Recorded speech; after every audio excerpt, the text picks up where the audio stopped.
is Professor Aníbal Pineda Canaval,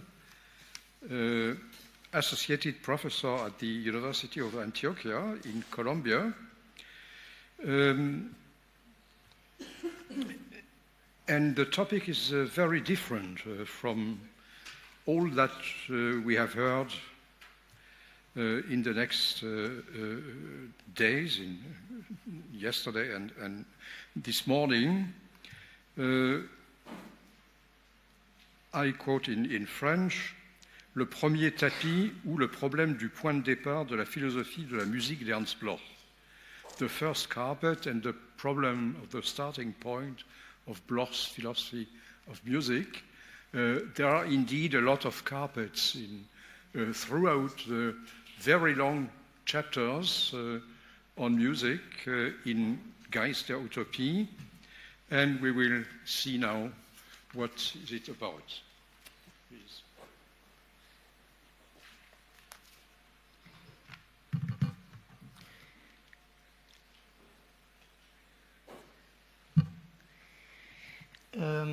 I think there are some people who don't speak French, so I translated my speech into English, so it will appear on the wall.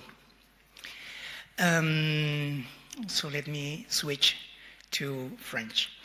Je voudrais commencer par remercier. C'est pour moi un honneur d'être ici. Je vous ai lu.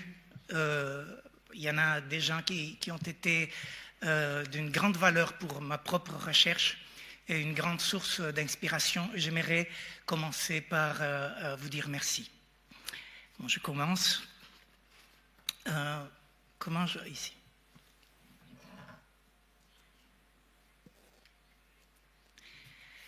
Alors, le chant animal est quelque chose d'assez courant dans la nature. Les animaux vivant sur les arbres et quelques animaux aquatiques chantent. Les oiseaux et les coqs, les cigales et les dauphins, les baleines et les chauves-souris. Mais l'être humain est le seul animal vivant au sol qui chante. Dans les autres espèces animales vivant au sol, on dirait que le chant s'est tu en vue de la survivance de l'espèce. Chanter attire les prédateurs. Et si on ne peut pas voler ni filer trop vite, vaut mieux rester en silence. Pourquoi alors l'être humain a continué à chanter? Voilà une petite première question. Bloch commence la philosophie de la musique comme ça. Comment nous entendons-nous au début? En chantonnant sans fin et en chantant. C'est comme si le premier souvenir de l'enfance de l'humanité, c'était le chant. Un chant, une danse autour du feu. Comme si le premier sens à s'éveiller, c'était lui, stimulé par le son. Aux entrailles de notre mère, avant que la vue ne close, avant que l'odorat ne s'active, avant que le toucher ne parvienne à distinguer aucune texture, avant que les goûts n'éprouvent la première saveur, celui, le premier sens qui s'éveille chez l'être humain. Cela se fait autour de la 16e semaine de grossesse. Lui inaugure donc notre vie sensorielle. Notre vie sensorielle commence donc par le son, par un pétillement, blouk, blouk, blouk, blouk, blouk, là-bas, très loin, quand nous sommes encore plongés dans les fluides amniotiques. Pour chanter, en revanche, il s'en faut plus. Le chant humain a connu deux grandes formes au long de l'histoire, le chant monodique et le chant polyphonique. Quand toutes les voix chantent la même mélodie, on parle de chant monodique. Quand une voix chante une mélodie et une autre voix en chante une autre, C'est-à-dire, quand il y a plusieurs lignes musicales qui se chantent en même temps, alors on est dans la polyphonie. Pour parler de celle-ci, de la polyphonie, les langues latines n'ont qu'un seul mot, polyphonie. En allemand, il y en a 3. Mehrstimmigkeit, Vielstimmigkeit und Polyphonie. Par rapport à la polyphonie, Bloch a une conviction qui se maintient constante le long de sa vie et qui traverse son entière philosophie de la musique. Écoutez ce qu'il dit dans une conférence prononcée en 1974 qui s'appelle « La fonction utopique dans le matérialisme ». In der Musik haben wir 2 Formen. Gemeint ist dabei die neuere abendländische Musik, die allein eine mehrstimmige ist. Die andere Musik in den übrigen Teilen der Erde ist einstimmig. En musique, nous avons 2 formes, à savoir la plus récente, la musique occidentale, la seule à être polyphonique, et l'autre musique des autres parties du monde qui est monodique. La polyphonie apparaît au XIVe siècle et se développe au XVe et au XVIe siècle. La polyphonie, musique principalement européenne, connaît 2 grandes formes, la fugue et la sonate. Donc, pour Bloch, la seule musique polyphonique est la musique occidentale, la musique européenne. En 1964, Bloch renchérit sur ce présupposé dans une conversation avec Jürgen Ruhle. La musique est l'art le plus jeune, alors que la polyphonie est vieille de 400 ans, plus ou moins, dit Bloch. Même idée dans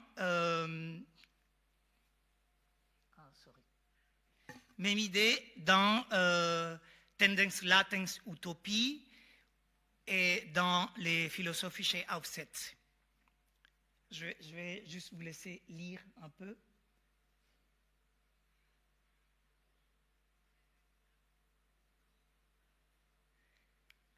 Alors, il y a 2 formes. Voilà. Qu'en est-il du jeune Bloch? Je vous propose d'aller voir dans l'esprit de l'utopie. Contexte d'abord pour ne pas devoir lire tout le paragraphe. Bloch est en train de parler de musique ancienne. Il dit que le chant d'église, de l'église du premier Moyen-Âge, reste enfermé in der Enge der Stimmigkeit, dans l'étroitesse de la monodie. Il considère que toutes les musiques anciennes ne sont que de richesses perdues, car n'ayant pas de notation, la connaissance que nous en avons ne reste qu'approximative. On peut se faire une idée du chant orchestral grec, mais pour cela, il faut effectuer un exercice intellectuel et archéologique sérieux. Et Bloch continue. Il n'en va guère autrement pour la musique ultérieure, la musique du Moyen-Âge. Les chanteurs innovent, mais, je cite à nouveau, en ce qui concerne les recherches polyphoniques simultanées, et elles n'apparurent que dans la musique européenne, ces recherches polyphoniques ne sont que des recherches théoriques. Ce qui m'intéresse, c'est la phrase selon laquelle les incursions dans la polyphonie constituent une spécificité européenne. Seulement dans la musique européenne fleurit la polyphonie. En plus, Bloch fait une association qui est très en consonance avec sa théorie de la religion développée au chapitre 53 du Principe Espérance. Il dit ceci dans un texte de 1925 über das mathematische und dialektische Wesen in der Musik.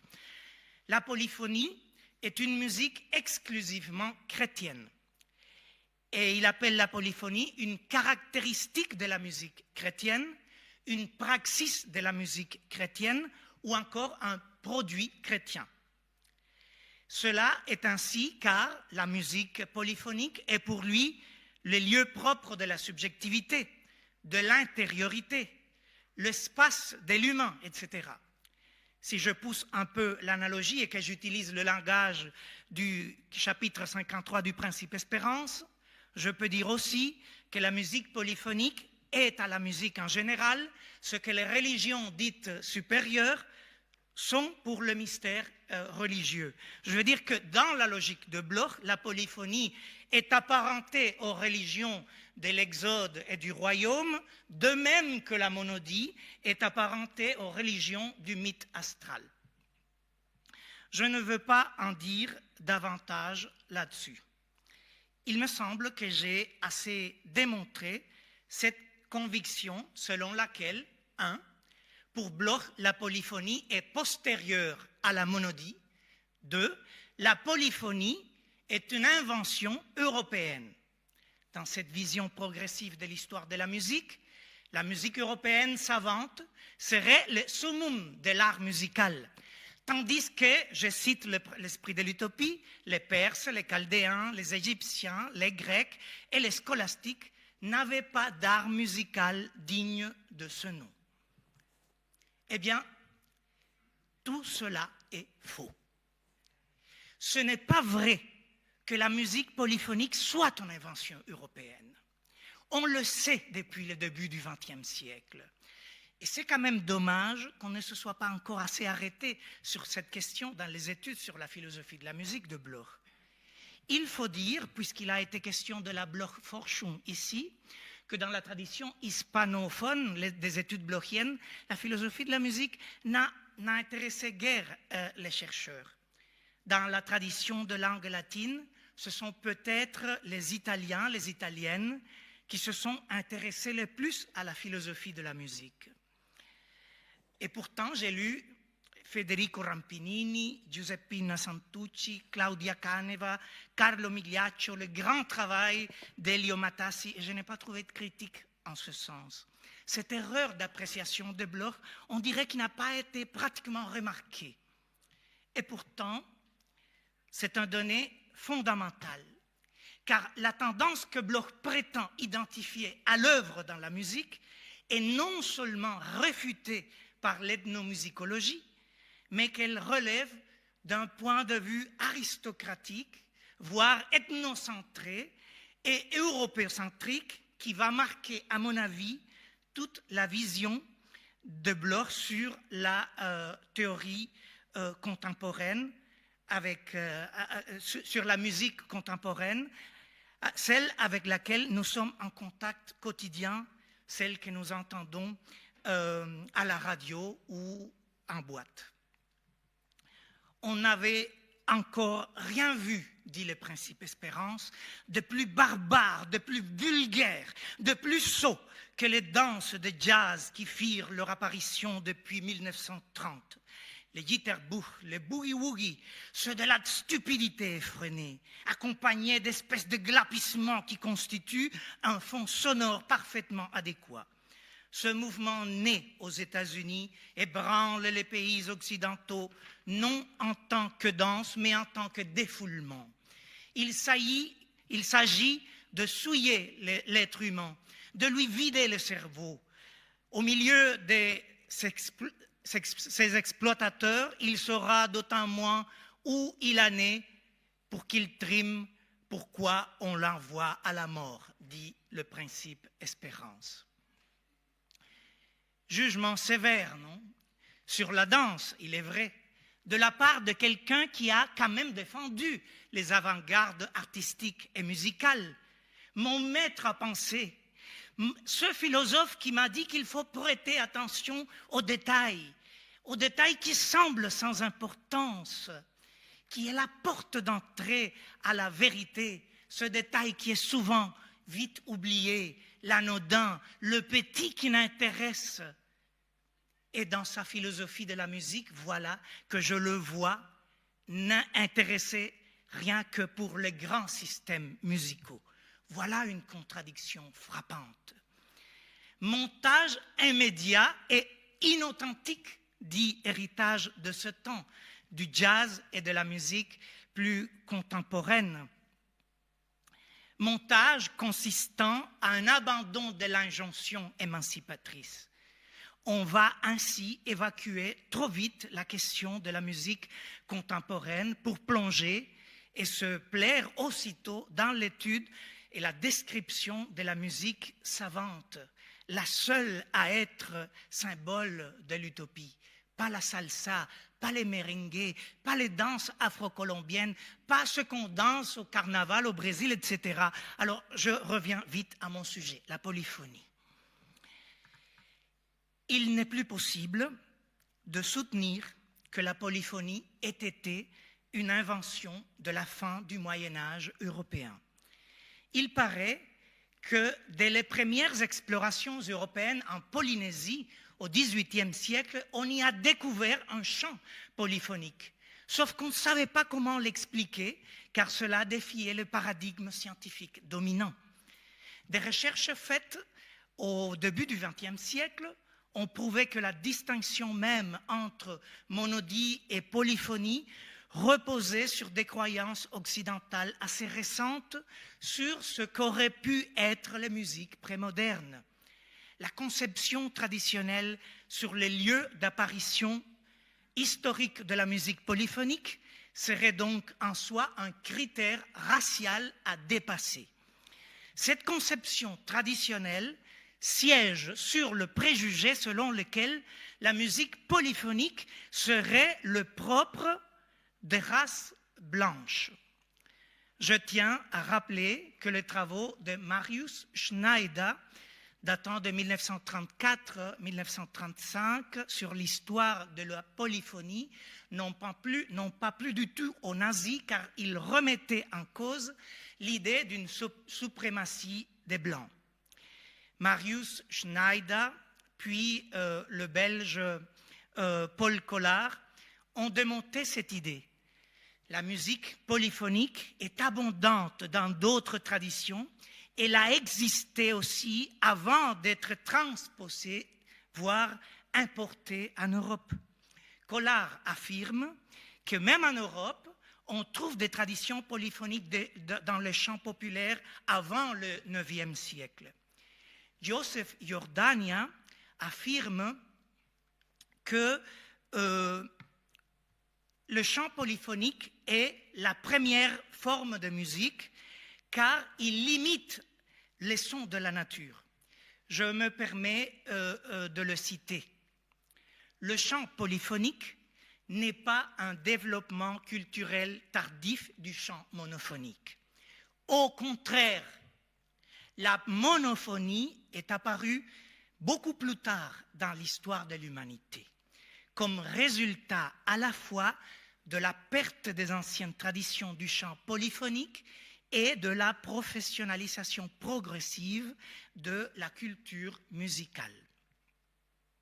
Si l'on suit cet ethnomusicologue géorgien, Bloch non seulement s'est trompé dans son appréciation sur l'histoire de la musique, mais en réalité, l'histoire de la musique est exactement le contraire de ce qu'il pensait. C'est grave, je pense. C'est-à-dire que le chant polyphonique est apparu d'abord et que par des raisons différentes, il a progressivement disparu à travers les siècles.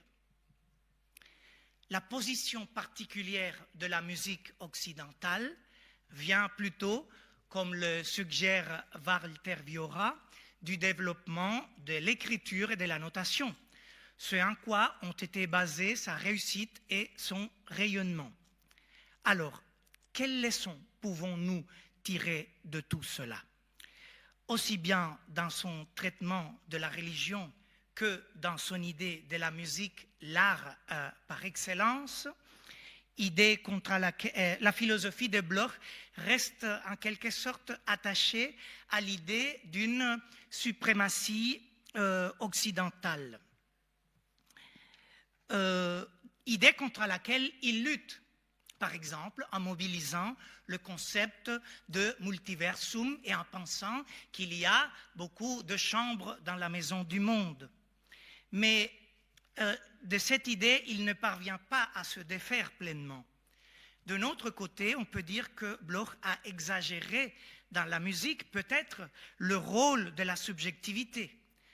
Cette défense du facteur subjectif dans l'histoire en ce moment des crises climatiques globales ne mériterait peut-être pas d'être atténuée. Toute l'histoire de l'art, toute la théorie de l'art de Bloch est basée sur le modèle du Kunstwollen, la volonté d'art qui prétend que l'expression artistique provient principalement de la volonté de l'artiste d'exprimer son vécu intérieur. Et si, au lieu d'une sortie extérieure de ce qui est intérieur, on osait aujourd'hui une vision du monde de l'art consistant à une saisie émotive de la réalité, ce sont les travaux de mon ami Bernard Stevens sur la philosophie japonaise qui m'ont fait comprendre que peut-être l'art n'était pas simplement ni uniquement l'expression de la subjectivité et l'affirmation puissante du moi de l'artiste et de son ressentir, ainsi que Bloch le pense dans sa philosophie de la musique, où il dit d'ailleurs que la subjectivité des grands musiciens tient lieu des catégories historiques. L'idée de l'art comme expression est plutôt tardive en Occident. Elle est fille de la découverte de l'intériorité, faite pendant le Moyen-Âge. Elle a été approfondie pendant la modernité et elle arrive à son paroxysme pendant le romantisme. On est venu à comprendre l'art comme un affranchissement de la fidélité mimétique au service d'une individualité. Peut-être qu'il nous faut aussi penser que l'art consiste en une matérialisation d'une mise en écoute. C'est l'écoute du processus du monde dans laquelle l'artiste plonge pour en saisir l'enjeu, et cet enjeu est, blochianement parlant, l'utopie. Peut-être qu'il est plutôt question d'exprimer une dimension du rythme vivant de l'univers par-delà le niveau observable du phénomène, à une profondeur où l'intériorité de l'artiste est à l'unisson avec l'intériorité des choses. Peut-être que la perte de la polyphonie qui nous a enfermés dans la monodie était le symbole d'un étrangement progressif entre l'être humain et la nature, représenté dans la division du travail, et que sa récupération en Occident était, comme Bloch le pensait, à peine le symbole d'un monde devenu plural, marchant à différentes vitesses. On sait tous comment Bloch a tenté de donner mesure et détermination à ses intuitions de jeunesse dans le principe espérance. Cette mesure et cette détermination se sont exprimées dans la postulation qu'il a faite d'un sujet naturel possible, là où il n'y avait dans l'œuvre de jeunesse que son âme seule, armée d'un romantisme révolutionnaire en lutte contre le monde en vue de le changer. Peut-être que l'abandon d'un point de vue de cette conception en quelque sorte extensive, finaliste, progressiste de la musique peut nous aider à mieux intégrer les musiques contemporaines, à ne pas les disqualifier comme semble faire Bloch, à refuser de voir en elles aucune trace de résistance ni d'émancipation. Ce premier tapis dont parle l'esprit de l'utopie et dans lequel Bloch englobe trop vite les musiques du monde est plus grand et plus important que peut-être il n'est arrivé à le penser. Seul un regard décolonial peut nous faire en découvrir ses richesses. Voilà, messieurs, dames, ce que j'avais à vous dire. Merci.